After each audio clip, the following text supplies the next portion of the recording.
سونا آیا تے سج گئے نے گلیاں بازار سونا آیا تے سج گئے نے گلیاں بازار تم نے گلیاں تو سجا لی بازار تو سجا لیے گھر تو سجا لیے مگر دل میں اجاڑ ہے دل اجڑ گئے گلیاں سج گئی بازار سج گئے کیوں اس لیے کہ ہم نے رسول کا آنا مبارک تو کہا لیکن رسول کا لانا مبارک نہ کہا میرے نبی نے ہمیں نصاب زندگی لیا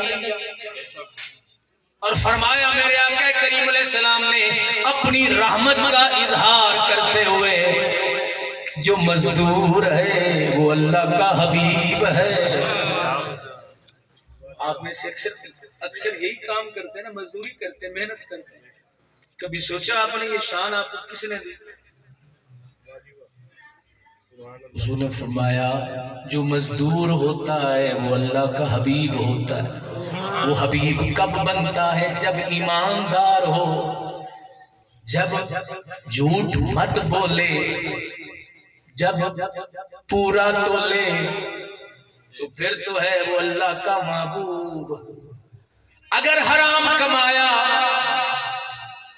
جھوٹ بول کے کمایا اپنے پیٹ کو بھی جہنم کی آگ سے بھرا اپنی اولاد کے پیٹ کو بھی جہنم کی آگ میں عرض کر رہا تھا پیارے میرے آقا کریم صلی اللہ علیہ وسلم نے فرمایا تمہاری اولاد ان میں شیطانوں کی شرکت ہو جائے گی یا رسول اللہ وہ کیسے میرے آقا کریم اسلام نے فرمایا جب دو چیزیں تم اپنی اولاد میں پاؤ تو سمجھ لینا ان میں شیطانوں کی شرکت ہے یہ گفتگو آپ کو بری لگ رہی ہے مجھے پتا ہے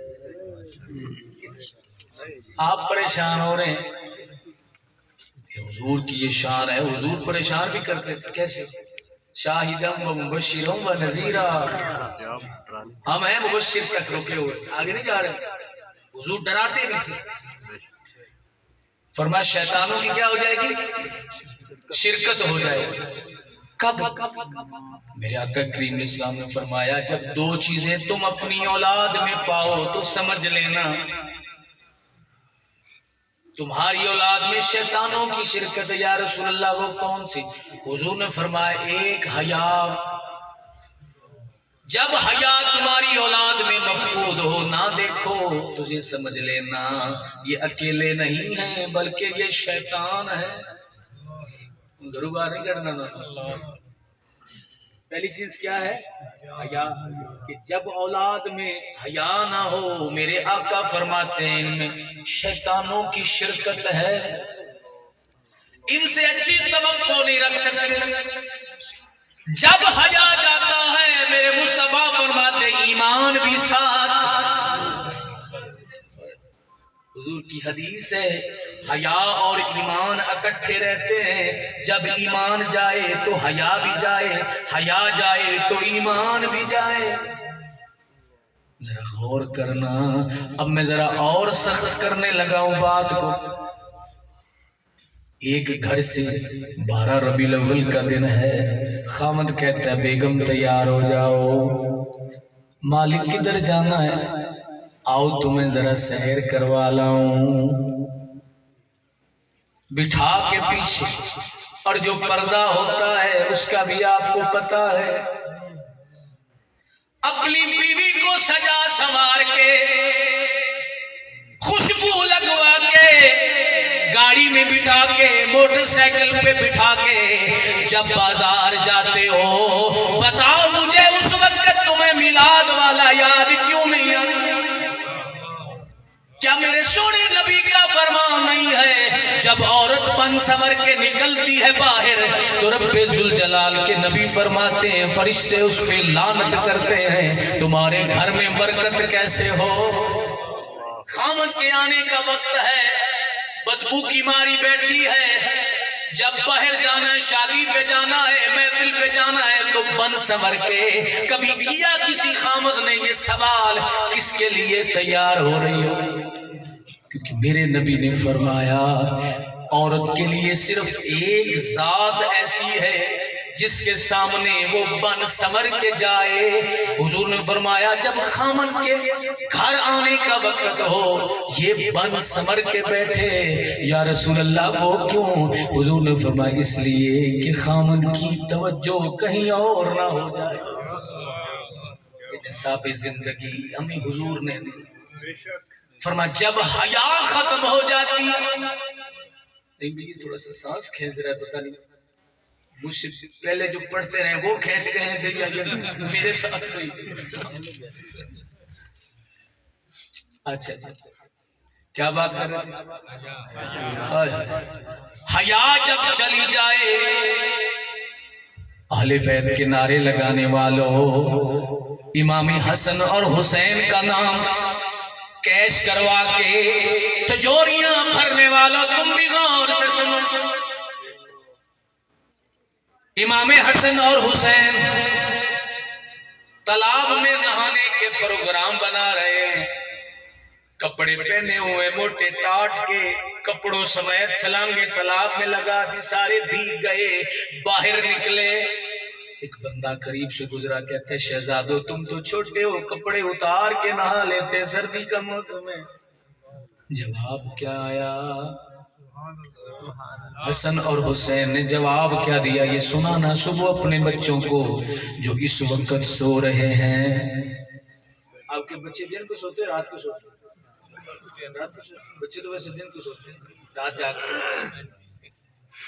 دیکھیں حضور نے فرمایا تم نے کسی بندے کے ایمان کا پتہ کرنا ہو اس کی بیوی کے پردے کو دیکھ لو. باتیں تو میری آپ کو بہت بری لگ رہی ہوں. جس نے کسی کا ایمان چیک کرنا ہو اس کی بیوی کے پردے کو دیکھ. اگر بیوی پردہ کرتی ہے تو یہ صاحب ایمان ہے. اگر بیوی پردہ نہیں کرتی تو سمجھ لینا ادھر خرابی ہے. اور یہ کوئی پردہ نہیں ہوتا، یہ میں اکثر عرض کرتا ہوں، یہ والا جو ایک یہ ہے. اچھا یہ مسئلے نا آقا دو عالم صلی اللہ علیہ وسلم صحابہ کو سمجھایا کرتے تھے. میں حضور کی سنت ادا کر رہا ہوں، آپ تو یہ سمجھیں کہ یہ کوئی عجیب گفتگو ہے. یہ کوئی پردہ نہیں ہے، اس سے تو اور اٹریکشن پیدا ہوتا ہے. اور یہ بھی کوئی پردہ نہیں ہے. یہ جو طریقہ ہے پردہ صرف ایک ہے، ٹوپی والا. اچھا آپ میں سے کوئی ایسا ہے جو آج یہ نیت کرے کہ یا رسول اللہ صلی اللہ علیہ وسلم آپ کا میلاد اپنی بیوی کو اپنی بیٹی کو ٹوپی والا برقع پہنوا کے مناؤں گا؟ ہے جی کوئی ہے آپ میں ایسا؟ جھوٹ نہیں بولا آپ نے. جس نے نہیں پہنانا نا تو ہاتھ میں کھڑا کرے. جو آپ انشاءاللہ کہتے ہیں نا اس میں بھی خرابی آپ ہوتی ہے. نیت جو ہے نا اس میں گڑبڑ ہوتی ہے. بندہ تھا نا جا رہا تھا بھینس بیچنے کے لیے تو سامنے سے ایک آگے بندے اس نے پوچھا کدھر جا رہا تھا؟ بیچنے کے لیے جا رہا ہوں. تو کہ وہ انشاءاللہ اس نے کہا اچھا دیکھ کہہ لوں گا. آگے گئے ڈاکو پڑ گئے، وہ بھینس بھی لے گئے، پیسے جو بھی تھا اس کے یا بیچ کے آیا تو پیسے پوسے لے گئے سارے. واپسی آنا کہتے ہیں انشاءاللہ میں آیا، انشاءاللہ تو ملا، انشاءاللہ میں گیا، انشاءاللہ ڈاکو آئے، انشاءاللہ میں ہر چیز لے گئے، انشاءاللہ میں واپس آ. سمجھے بات؟ تو حضور کا میلاد منانے کا یہ بھی طریقہ ہے. کوئی آپ میں سے جو کہے یا رسول اللہ صلی اللہ علیہ وسلم میں نماز کا عادی نہیں ہوں، آپ کا میلاد نماز کی صورت میں مناتا رہوں.